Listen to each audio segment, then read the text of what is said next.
ਇਹ ਜੀ ਮਾੜਾ ਗ੍ਰਾਂ ਹੈ ਜੀ। ਇਸ ਗ੍ਰਾਂ 'ਚ ਕੂਲ ਨਿਕਲੀ ਜਿਹੜੀ ਕਿ ਡੋਗਰੇ ਨੇ ਦੌਰ 'ਤੇ ਕੂਲ ਨਿਕਲੀ ਸੀ। ਇਹ ਦੇਖੋ ਇਹ ਜਾ ਰਹੀ ਨੇ ਤੇ ਇੱਥੇ ਸਾਡੇ ਨਾਲ ਮੌਜੂਦ ਨੇ, ਇਹਨਾਂ ਨਾਲ ਗੱਲ ਵੀ ਕਰਨੇ ਅਸਾਂ। ਇਹ ਮਾੜਾ ਗ੍ਰਾਂ ਹੈ, ਅੱਗੇ ਸਾਹਮਣੇ ਗੁਰਾ ਤੇ ਇਹ ਪਿੱਛੇ ਜਿਹੜਾ ਨਾ ਇਸकी ਆਖਣੇ ਗਲੀ ਮੋੜ। ਤੇ ਇਸ ਗ੍ਰਾਂ ਦਾ ਨਾਮ ਵੀ ਤੁਹਾਨੂੰ ਦੱਸਣੇ ਆ ਤੇ ਇਸ ਨਾਲ ਜਿਹੜੇ ਸਾਡੇ ਨਾਲ ਮਹਿਮਾਨ ਨੇ ਉਹਨਾਂ ਨੇ ਵੀ ਗੱਲ ਕਰਨੇ ਆ, ਸਾਡੇ ਅੱਜ ਦੇ ਗੈਸਟ ਨੇ। ਇਹ ਜਿਹੜੀ ਜਗ੍ਹਾ ਹੈ ਨਾ, ਇਹ ਜਗ੍ਹਾ ਮੇਰੀ ਕਾफ़ी अरसे तो विश लिस्ट सी। तुस अगर पलंदरी तो आओ तो नक्कर वाले पासे आओ तो रस्ते च सज्जे का हत्थ जगह पैनी जी कि जिसकी इतने नर्सरी बनी है। नर्सरी समझ लो कि जी शीशम नहीं, जी रेशम ने कीड़िया नहीं। तो इस साइड पर जी जगह है ना, ये सारा इलाका तुहानूं जाके दिखाने असीं हुण इस टाइम खड़े हैं। सदीक भाई अस्सलाम वालेकुम। वालेकुम सलाम। तो इधर साडे नाल मौजूद ने ताहिर भाई। अस्सलाम वालेकुम ताहिर भाई। अच्छा ताहिर भाई तो सदीक भाई इस इलाके ने ग्रां ने साढ़े मौजूद ने, ये सानूं लैके आए दिखाण वास्ते। तो यह कूल होनी सी जनाब जी कि डोगरा दौर निकली सी। ये कूल इत्थों लैके अगले सारे इलाके की सैराब करनी सी।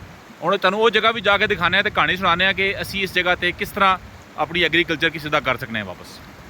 अच्छा जी, यह पानी आ रहा तो इधरों यह जो रस्ता जो गुजर के आया ना, ये सारा कूल वाला इलाका है। तो इधरों ये अगे गुजर के जाना सी।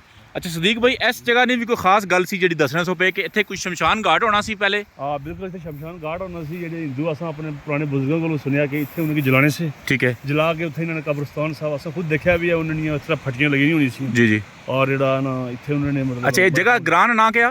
ये जगह ना प्यान प्यान प्यान प्यान नक्कर तू अगला जड़ा मोड़ आना है, जड़ा वो जड़ा जिसे कस लगना है, ये कस वाला मोड़ है। जबरी पुल कहना, ठीक है। तो यह जड़ा एरिया सी जे ये ओ ਜਿਹੜਾ ਇਹਨਾਂ ਦਾ ਹਿੰਦੂਆਂ ਦਾ ਜਿਹੜਾ ਸੀ ਸ਼ਮਸ਼ਾਨ ਘਾਟ ਸੀ, ਜਿੱਥੇ ਕਿ ਉਹਨਾਂ ਦੇ ਉਹ ਚਿਤਾ ਜਲਾਉਂਦੇ ਸਨ ਉੱਥੇ। ਅੱਗੇ ਚੱਲਨੇ ਅਸੀਂ ਜਿਹੜਾ ਉਹ ਜਿਹੜਾ ਦੇਖਦੇ ਹਾਂ ਜਗ੍ਹਾ ਜਿਹੜੀ ਦੇਖਣ ਆਏ ਹਾਂ। ਸਾਹਮਣੇ ਇਲਾਕਾ ਹੈ ਜਿਹੜਾ ਕਿ ਜਿੱਥੇ ਕਿ ਅਸੀਂ ਐਗਰੀਕਲਚਰ ਦੀ ਅਸੀਂ ਚਾਹੁੰਦੇ ਹਾਂ ਕਿ ਲੋਕ ਇਸ ਇਲਾਕੇ ਨੇ ਲੋਕ ਮਿਲ ਕੇ ਇਸ ਜਗ੍ਹਾ ਕੀ ਆਬਾਦ ਕਰਨ, ਉਹ ਤੁਹਾਨੂੰ ਦਿਖਾਉਂਦੇ ਹਾਂ। ਇਹ ਉਹ ਸਾਰਾ ਕੂਲ ਮੌਜੂਦ ਹੈ ਜੀ। ਇਹ ਪੱਥਰ ਦੇਖ ਰਹੇ ਹੋ। ਹੁਣ ਇਸ ਵਕਤ ਮੈਂ ਇਸ ਦੇ ਦਰਮਿਆਨ ਚੱਲ ਰਿਹਾ ਇਸ ਜਗ੍ਹਾ 'ਤੇ। ਇਸ ਦੇ ਇੱਥੋਂ ਇਹ ਪਾਣੀ ਜਾ ਰਿਹਾ ਸੀ ਇੱਥੇ, ਅਤੇ ਅੱਗੇ ਜਾ ਕੇ ਤੁਹਾਨੂੰ ਦਿਖਾਉਂਦੇ ਹਾਂ ਕਿ ਅੱਗੇ ਕਿੱਥੇ ਜਾਂਦਾ ਸੀ ਇਹ। वो जगह जनाब इसकी आख्या जाना इस इलाके छेतर, इस इलाके जिथे पहले चावल लगने सन।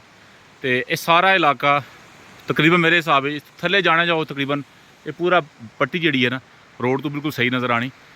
तो ये जगह है जी कि एग्रीकल्चर पॉइंट ऑफ व्यू नाल बड़ी अच्छी काश्त की जा सकनी। यह पूरा तुहानूं नज़र आ रहा पानी ना पूरा रिसोर्स ये सारा साल। हुण इस वक्त भी इत्थे बारिश का पानी मौजूद है, ये सारा साल चलना रहना। पिछे छोटा जिहा एक रोक लगानी, पाइप लगाना, तो इत्थों जनाब तुसां इस सारे इलाके की सैराब कर सकते हो।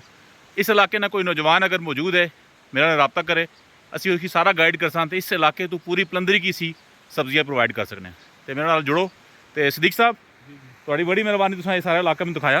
तो इंशाअल्लाह ताला अगर ये लोग इन्हां चुक मैं तो कहना ज़्यादा नहीं, अगर कोई 10-12 डोगियां वाला भी बंदा काम शुरू कर देना तो इस इलाके ने तकदीर बदल सकनी है। खाली इस इलाके ने नहीं बल्कि जड़ा तुसीं पूरे पलंदरी की इसको सब्जियां खिला सकते हो। अपना ख्याल रखो। अस्सलाम वालेकुम।